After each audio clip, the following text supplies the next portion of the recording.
Morning. Good morning. So we are in a time period known as a season for nonviolence, even though that would be like every moment, which is between the memorials of Martin Luther King Jr. and Mahatma Gandhi. So in honor of that, we have several songs like this one.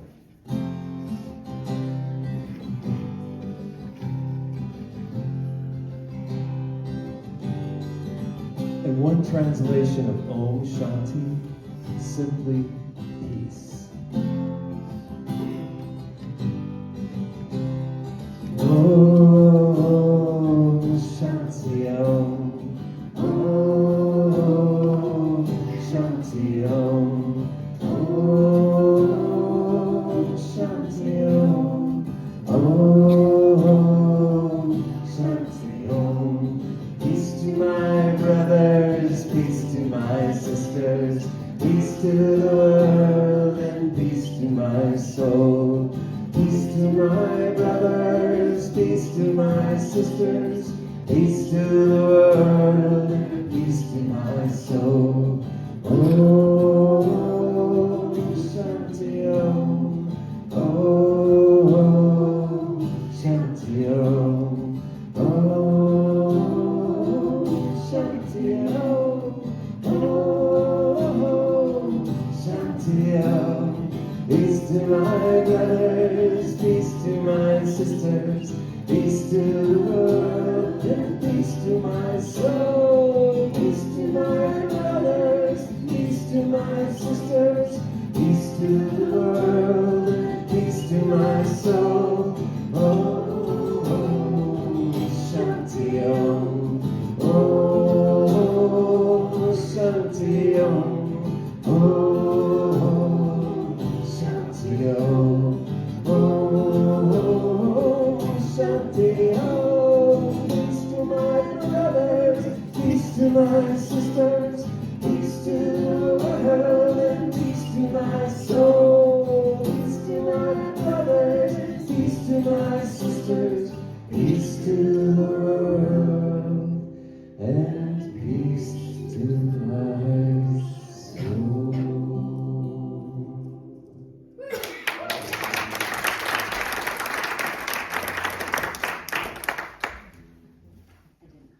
I know, but they're bolded. Surprise, it's me. Thank you. Marilyn, beautiful music. Thank you so much.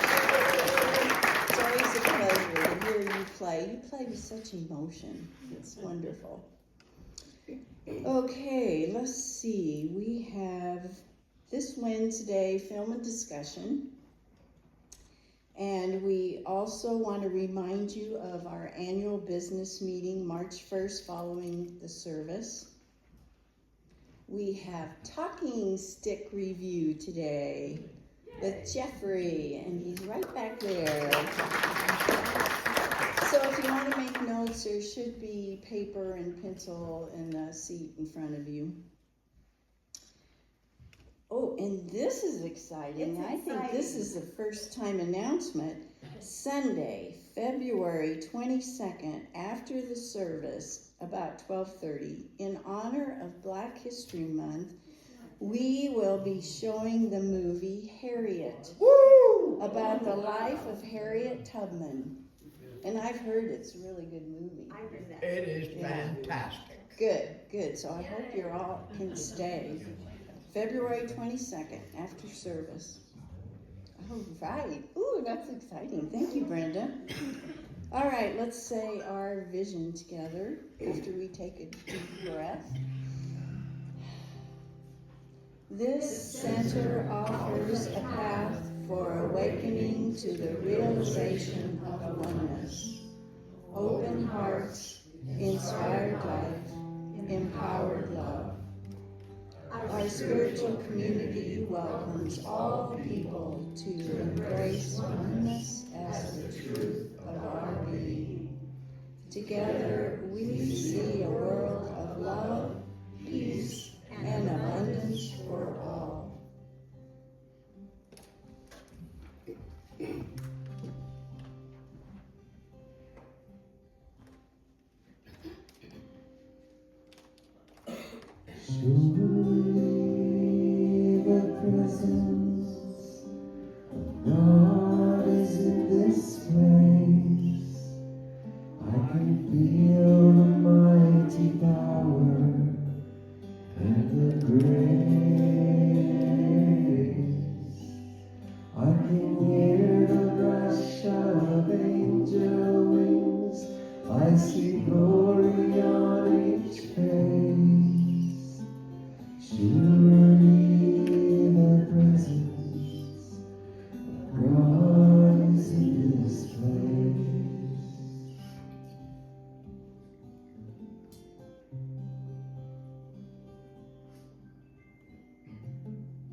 Let's just take a deep breath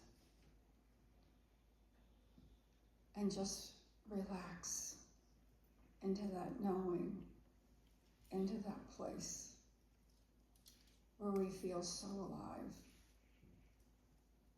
so loved, as we let go of the busyness of the morning. And we bring our attention to the heart center, the place of that life, of that knowing. And I recognize that this life is my life, that this life is perfect, whole, and complete. It is God's life, and it is my life now. It is infinite, eternal awareness. It is expressing as unconditional love, as wisdom. It's vital, it's intelligence, it's forever energized. And this is my life. And this is the life of all beings. And this is the life of each and every one here right now. And as I speak this word for myself, I speak this word for each of us, knowing that we each are a dynamic creation from that infinite life, the only life there is. I declare that we each bring fresh, new awareness of this magnificence of ourselves each moment. I declare that we are each empowered to live fully and completely, knowing that we are part of that oneness of the divine. And spiritually aware, we identify with great ideas of health, of well-being, of beauty, of compassion. We are feeling joyously alive as we allow this creative, vibrant energy to flow through each of us. And we accomplish all things with ease and grace as we partake of that divine wisdom. We align ourselves with right activity, inviting and allowing Spirit to guide and direct us to that which is for our highest good.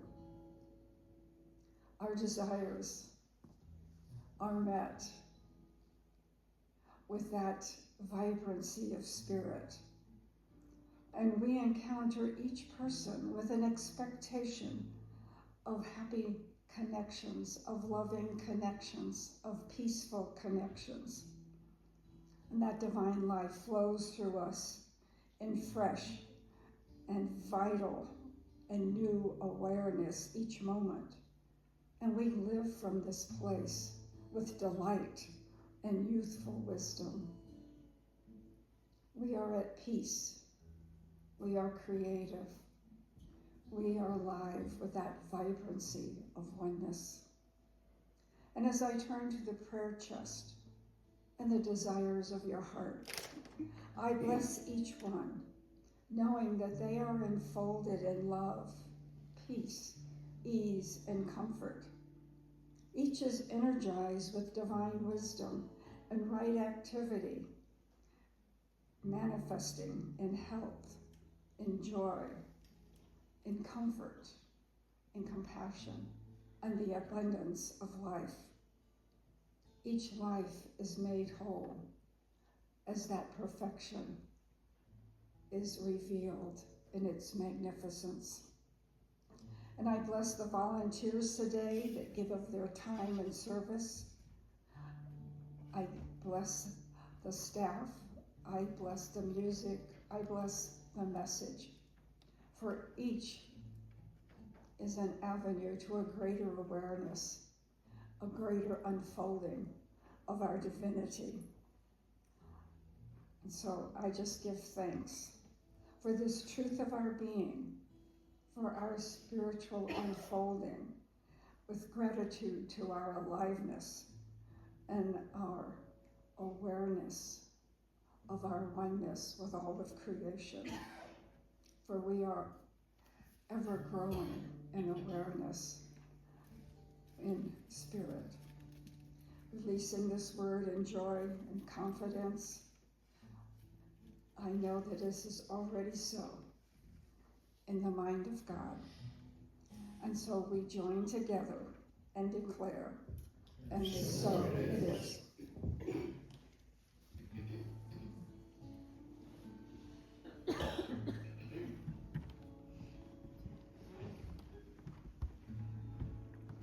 Holy Spirit within,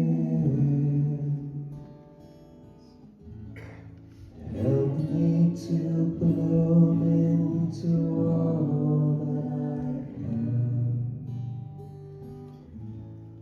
Help me to love the whole of the world.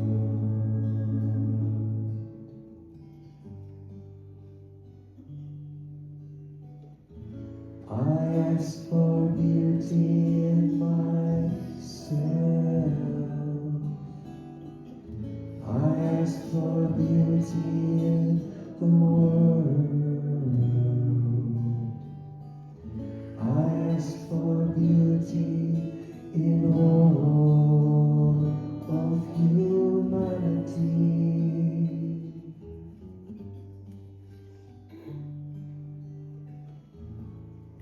Holy Spirit within, help me to bloom into all that I am. Help me to love the whole of the world.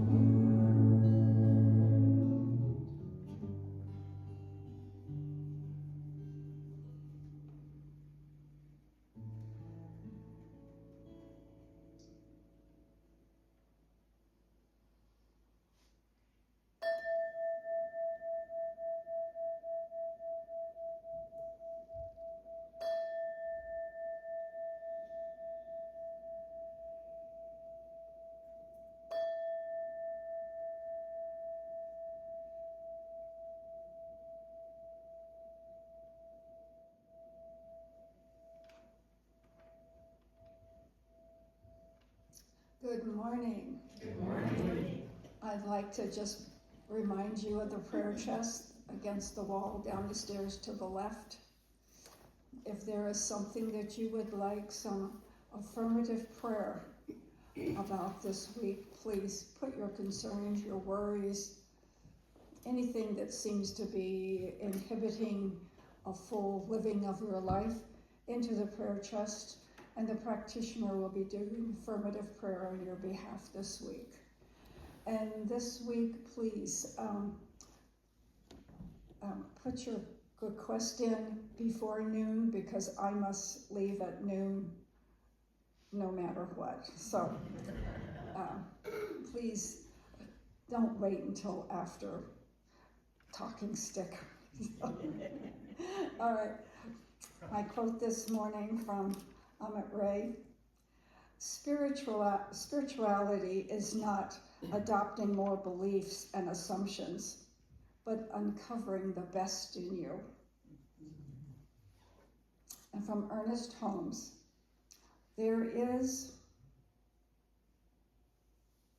a law of unfoldment in man that says he can advance only by going from where he is to the place he would like to be.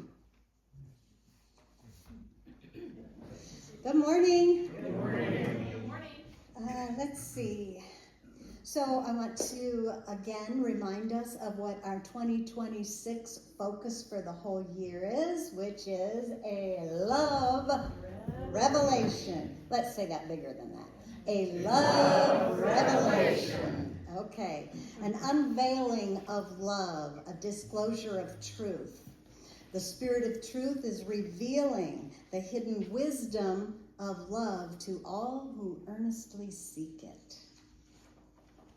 And in February, our focus is deep inner growth, building a consciousness of love. And also in February, we will be celebrating Black History Month and a season for nonviolence. So as David said this morning, a season for nonviolence marks the 64 days between the anniversaries of the death of Mohandas Gandhi and also Martin Luther King Jr. And so we will be doing some music, and actually today's message and service is hooked up to a season for nonviolence. We're going to be talking a lot about peace. Now, for Black History Month, we have that awesome movie. I just heard how awesome it was. I thought we should share it with everybody. The movie of Harriet Tubman's life, and I don't know that, and so I'm very excited to see that.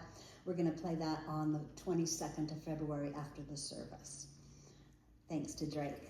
Thank you, Drake. Hey, Drake. Yeah. We should clap for Drake, just because he's awesome, right?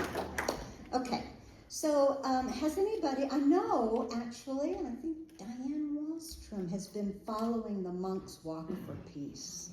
Anybody following that? Well, you're going to get a little glimpse of that today.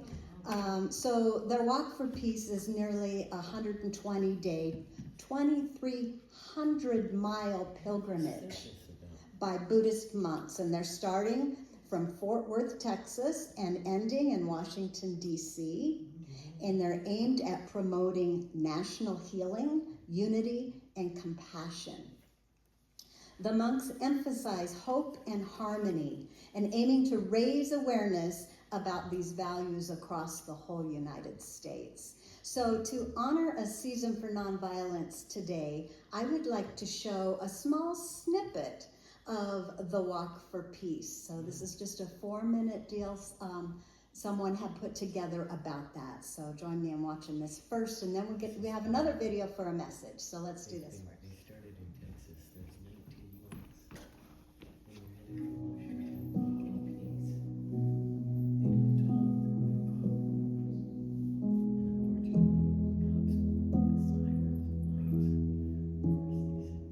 Before the world wakes, before the noise begins, a day of peace is already taking shape. Throughout the night, volunteers come together in quiet dedication, preparing the morning arms for the monks who walk for peace. They serve freely, without expectation, offering time, effort, and loving intention until dawn.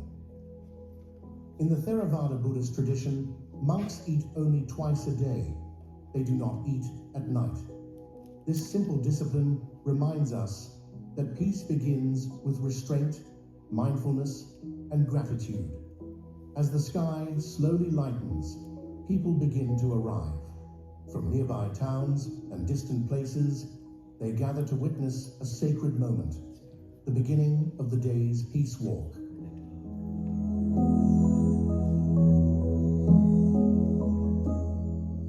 Many spend the entire night here, in the cold, without sleep, waiting quietly, just to see the monks take their first steps at dawn. For them, this waiting is not a hardship, it is a blessing. In many hearts, a silent determination arises. From today onward, I choose peace.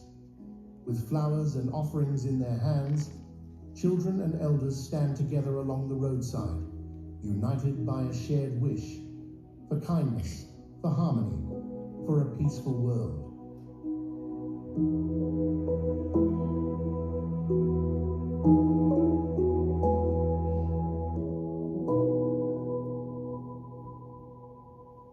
Each morning, the monks begin their journey by offering blessings to all beings. Blessings of love, compassion, loving kindness, and peace. They chant ancient verses in Pali, the language spoken by the Buddha more than 2,500 years ago. The meaning is timeless and simple.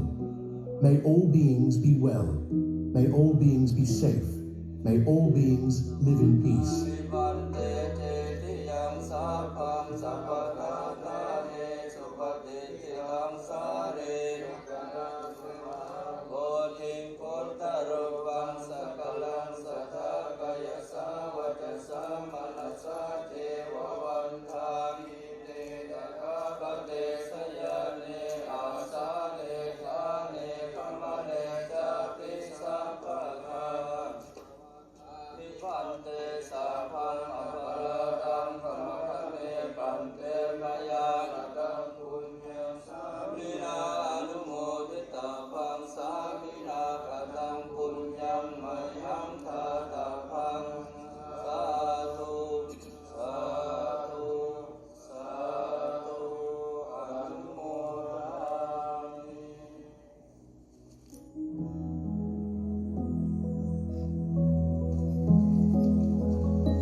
monks begin to walk, the message becomes clear. Peace does not begin somewhere else. It begins here, with intention, with each mindful step. You too can begin today as a day of peace. Carry calm into your thoughts, carry kindness into your actions, and let peace walk with you, wherever life leads.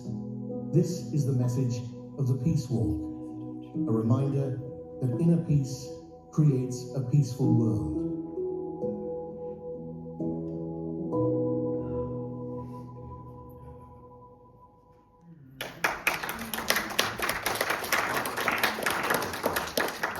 Isn't that beautiful? Yes. So you can follow that, you can find those on YouTube's, or it had a website at the bottom of that message too, so you could follow them. But I just thought that was too good during this season for nonviolence, which doesn't mean, like David said, it doesn't mean the only season that we're not that we're nonviolent. What it means is our awareness is heightened right now to the work that Gandhi and Martin Luther King Jr. have done over the years, and that is still being done, of course. This Peace Walk is pretty exciting. So, and now I have a message from an associate minister from Mile High Church over in Denver that you have not seen before. And she's a fairly new minister, very well spoken. I really enjoyed listening to her. And her talk today, the one I'm showing, was not a Sunday message. You'll see that the setup is a little different. It's a Wednesday evening message, and which was not in person. They do not do their Wednesday night services in person anymore, and I believe it was live streamed. So you'll see it's just a little different. Her name is Zamira, and the title of her message is Being an Instrument of Peace.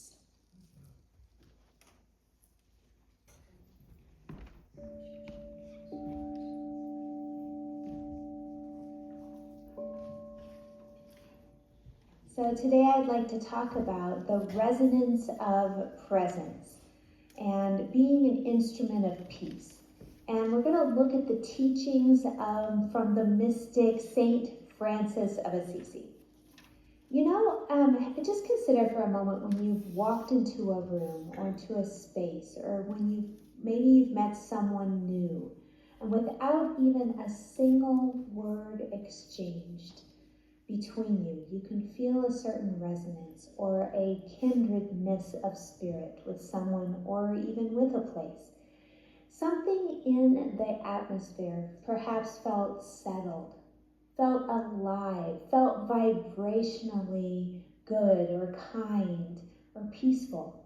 And I believe what we're sensing in those moments doesn't come from a place of personality. It doesn't come from mental charisma alone. It's more of a spiritual atmosphere, a spiritual energy. And that's what I'd like us to consider as presence today.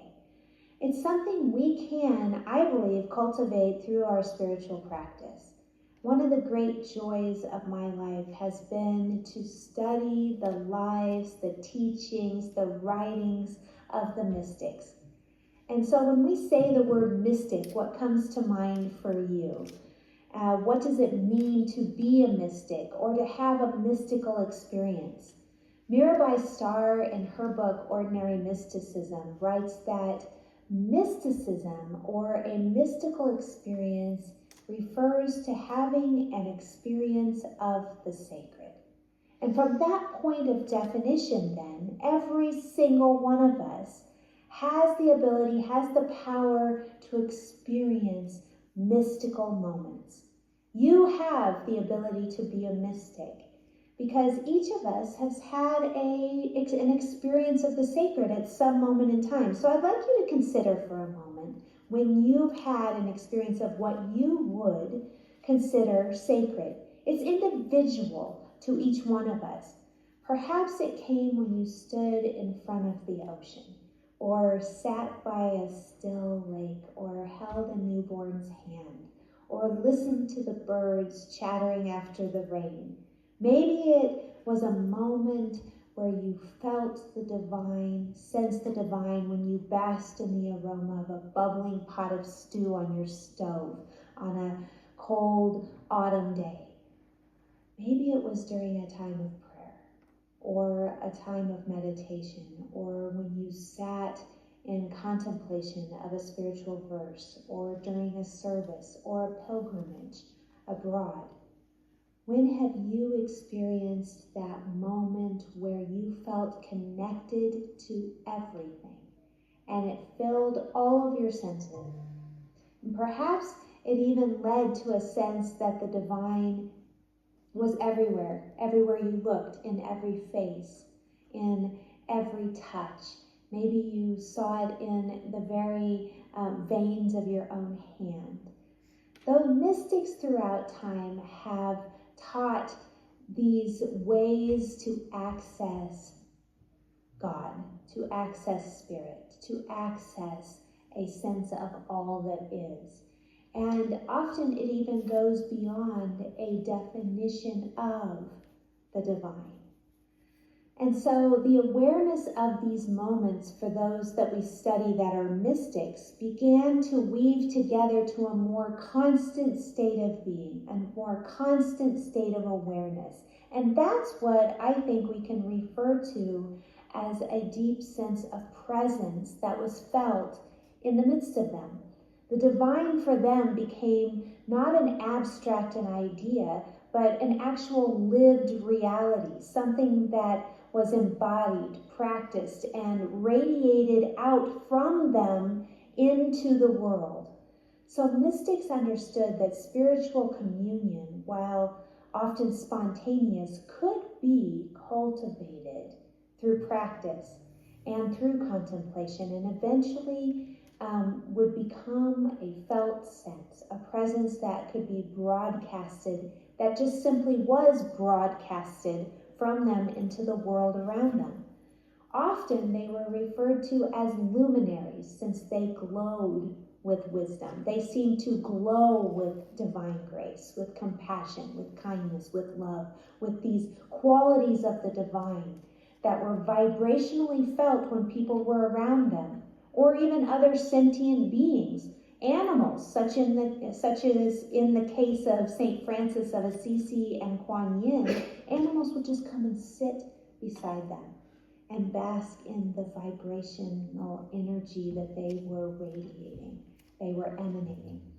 So we can look to the mystics to inform our own spiritual practice. We can learn through their examples. In ordinary mysticism, Mirabai Starr reminds us that holiness isn't reserved for mountaintops or monasteries. It's woven into the fabric of our ordinary life, especially when our hearts are turned toward and trained toward love. And she points us to St. Francis of Assisi and Clare, his beloved friend Clare. These two people, both Clare and Francis, were born into privilege in the medieval times, in medieval Italy, and they were expected to uphold wealth, status, social power, but instead they turned away from all that, and they chose radical devotion to simplicity, to kinship with the poor, and to intimacy with the natural world. And when Francis renounced his inheritance to live amongst the poorest of the poor, he wasn't just making a personal spiritual choice. He was subverting the dominant values of his culture of the times. And Clare, his friend Clare, followed, ran away from her noble family to join Francis in birthing a movement grounded in humility, in reverence for creation, and in joy. And during those times, they suffered for speaking the truth to power. They also blossomed. Their lives became this living prayer, this garden of praise that still reverberates and we still turn to for guidance, for inspiration 8 centuries later. Legend tells us that Francis lay dying in the courtyard of Claire's convent. And he was struggling so much in his final moments, and he began to sing one of the most luminous prayers in all of Christian mysticism. It was the Canticle of Creatures. And in that prayer, he said, "Praise to you, my Lord, through our sister, Mother Earth." And when he died, his brother monks lifted his body to Claire's window so that she could touch him one last time. You know, Francis and Claire taught us so much about love. They may not have been connected intimately in a husband and wife's conventional sense, but they still were deeply connected in love. They were lovers of the world, lovers of the poor, lovers of creation. And their lives, their lives stood for these values, these inspirational teachings long before their words ever did. There's a saying attributed to Francis: preach the gospel at all times. And he says, if necessary, use words. So preach the gospel at all times, and if necessary, use words.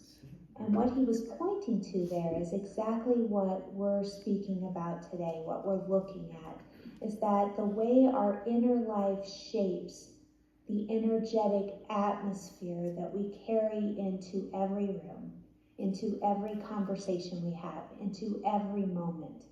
And we see this echoed again, or I was reading this week, Ernest Holmes, one of his talks that he gave at Asilomar in 1957. He was talking about mysticism, and he described meeting his beloved teacher, Emma Curtis Hopkins, who was said to be one of the greatest teachers of the New Thought movement. She taught over 50,000 students. She was also referred to as a luminary. And he said, he bought her course, High Mysticism, and he said it was more when she entered the room that he could feel her presence that moved him more than any of the words she said. He likened it to a powerful psychic breeze. Nothing dramatic, he said, just a cultivated field of awareness shaped by her decades of spiritual practice. And there's this other story that circulates about Ralph Waldo Emerson and the janitor who swept the floors of the Concord Lyceum outside where he would speak. And the janitor wasn't a scholar. He didn't hold books. He held brooms. He didn't understand any of Emerson's words, really, when he used words like oversoul or self-reliance. But he felt something. And the janitor would stand out there and he would catch a word here or there, nature, stars, spirit. But the meaning was lost on him, yet he felt it. He felt the presence. There was a warmth, he said, that came from the room where Mr. Emerson spoke, a lightness that seemed to fill the air. And he would watch the faces of the people leaving the hall, and they always looked a little taller, he said, a little more awake than when they arrived. Their eyes were bright, as if they had just been told a wonderful secret about the world. And once after everyone had gone, the janitor was clearing a few of the papers on the desk when Mr. Emerson walked over to him and said, "Good evening, my friend." And he said his smile was genuine. And then he said to the janitor, he said, "Well, a good broom does wonders for the spirit as well as it does for the floor, I imagine." And the janitor paused and looked at Mr. Emerson, who he felt spoke in riddles. He said, "Well, it keeps things tidy, sir." And Emerson chuckled warmly and said, "Indeed it does. Keep up the good work." And as the janitor watched him walk away, he knew he hadn't understood all of the things that he had said that night, but he understood the light that he experienced in Emerson's eyes. He says his presence carried the resonance beyond what was said. And this is what I think happens when spiritual practice becomes our lens. More that we step beyond more what we believe, although that's important too, but that we step into using our practice to connect more with our hearts, to tend that inner garden of resonance through our attention, through our devotion, and through our love. St. Francis prayed, "Lord, make me an instrument of your peace." Instrument. What does it mean for you to become an instrument of peace? And he tells us, he gives us some glimpse as to how to do this in the words that follow. He says, "Where there's hatred, let me sow love. Where there is injury, pardon. Where there is doubt, faith. Where there is despair, hope. Where there is darkness, light. And where there is sadness, joy." And so we can tend those things. We can build our inner reservoirs of love and faith and hope and light and joy. And we can pray that these overflow in abundance in our life, that we can affirm these qualities, these divine qualities. Perhaps we affirm it through what we choose to listen to, the music that surrounds us. We can affirm it through the gratitude statements where we speak gratitude, seeking to see where these qualities show up in our life. And we can recognize that they are already a part of who we are.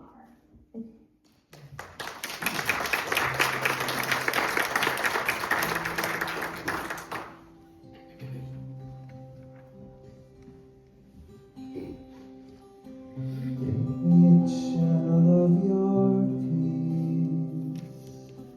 Where there is hatred, let me bring your love.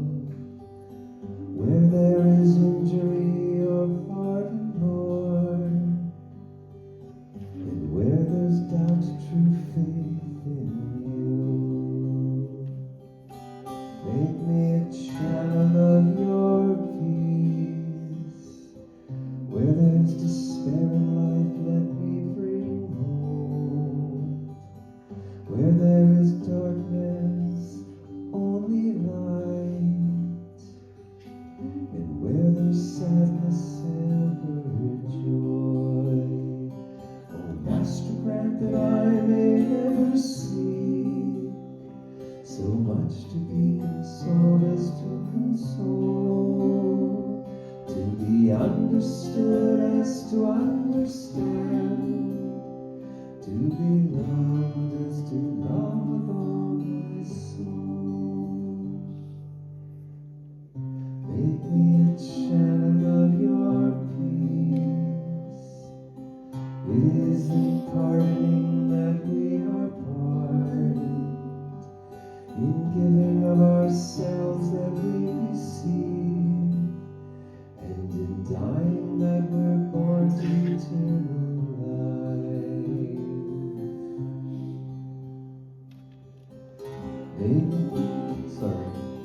Oh, Master, grant that I may never see so much to be consoled as to console, to be understood as to understand, to be loved as to love with all my soul.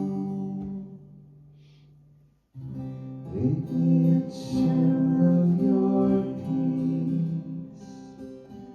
It is in pardon that we are pardoned, in giving of ourselves that we receive, and in dying that we're born to eternal life.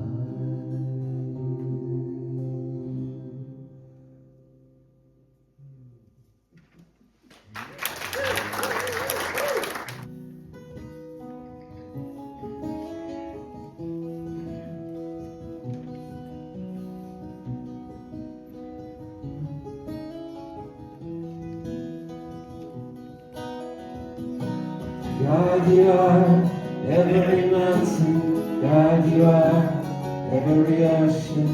God, you are every canyon, every inch of earth and sky. God, you are every morning. God, you are every midnight.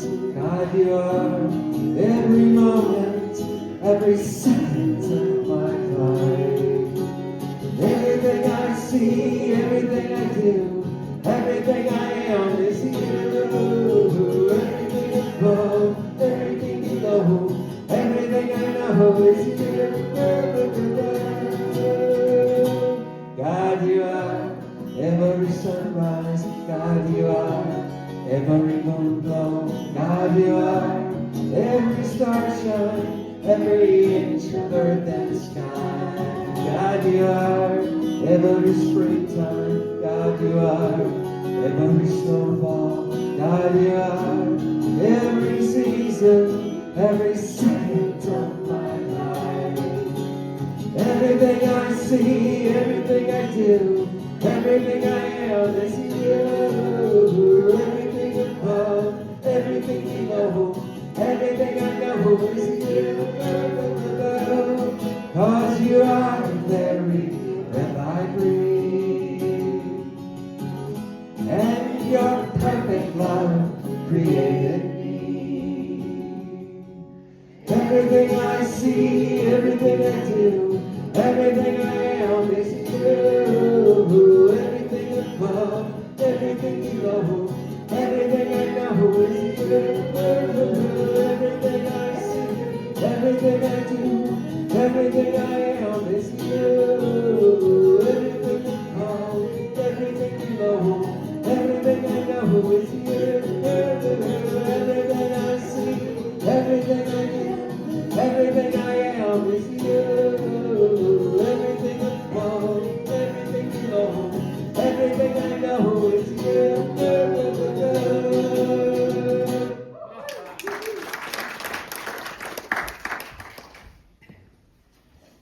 As the ushers come forth, this is our time to consciously participate in that law of circulation, that law that is limitless and is always active in our lives. So if you'll take your gift in your hand and know that as I participate in this law of circulation, that I joyously and gratefully give from the abundance of my life, knowing it goes forward, enhancing my life and the life of others as we together create a world that works for all. And our affirmation: I trust the universe is guiding me towards my highest good.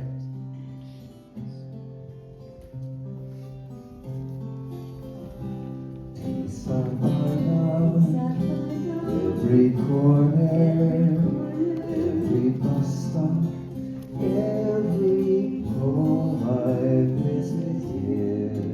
Oh, 'cause I look for it. Peace I find, every corner, every bus stop, every home I visited. Ooh, 'cause I looked for it. 'Cause I looked for it. Yes, I looked for it.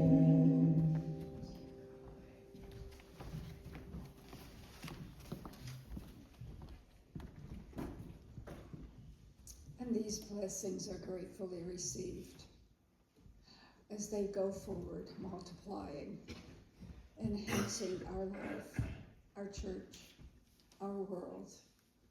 And we are blessed as these gifts bless all. And so it is. So it is. With a grateful heart and a grateful mind,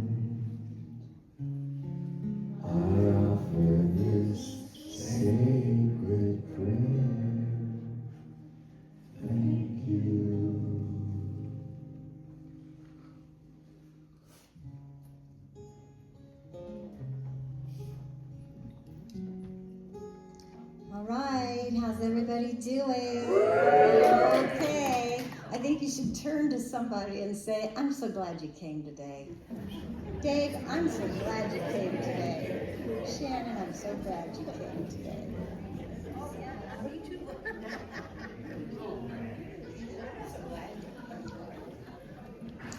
I'm so glad everybody came today. I know it's a big day. It's Super Bowl Sunday, if you didn't know. Okay, so all together, our monthly contemplation. Let's read these all together down. Here we go. I am growing and I am going at my own pace. I break free from old mental patterns and accept a new divine structure. I have everything I need within me to succeed. I am intentional in directing my energy to align with God's love. Thank you, Spirit, and so it is.